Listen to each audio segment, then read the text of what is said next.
Pandemiaren eta txertaketa prozesuaren kudeaketa, gure egunerokoan presentzia handia izan duena, ez da kasualitate bat.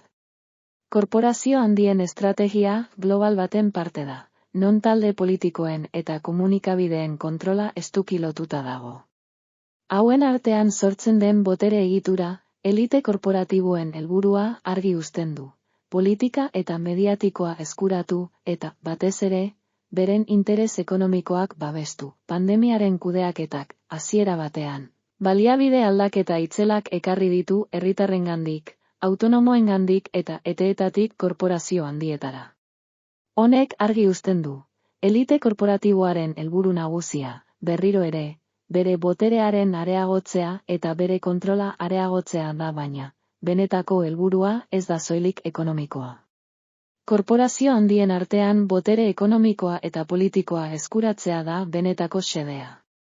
Korporazioen arteko koordinazioa eta gobernuen eta komunikabideen kontrola, guztiak funtzionatzen dute elkarrekin elite horien agenda politiko eta ekonomikoak aurrera ateratzeko, zehazki. Elite korporatiboaren estrategia arriskutsu eta indartsu hori ez da bakarrik diru laguntzarekin lotuta. Haien helburua, botere politiko global bat eraikitzea da, eta hori lortzeko, politikaren eta komunikabideen kontrola ezinbestekoa da hori dela eta. Europa eta Estatu Batuetan indarrean dagoen oligarkia korporatiboak badaki ez duela atzera egiteko aukerarik, eta prozesu horrek benetako iraultza politikoa ekarri behar du. Berriro ere, erantzukizunak eskatzea ezinezkoa izango da. Elite korporatiboek beren helburuak lortzeko egindako manipulazioa eta kontrola ezkutatu nahi dutelako. Hala, mendebaldean demokratikoki baimendutako baldintza minimoak ere arriskuan jartzen dira.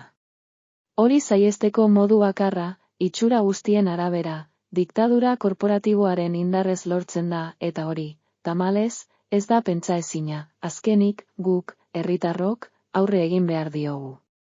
Fronte demokratiko antifaxista bat sortzea ezinbestekoa da.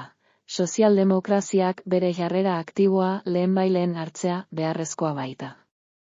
Geroz eta gutxiago geratzen zaigu, eta ezin dugu utzi iraultza korporatibo hau aurrera doanik. Kultura eta hizkuntza politika sailak, hizkuntza politikarako sailburuordetzak diruz lagundua.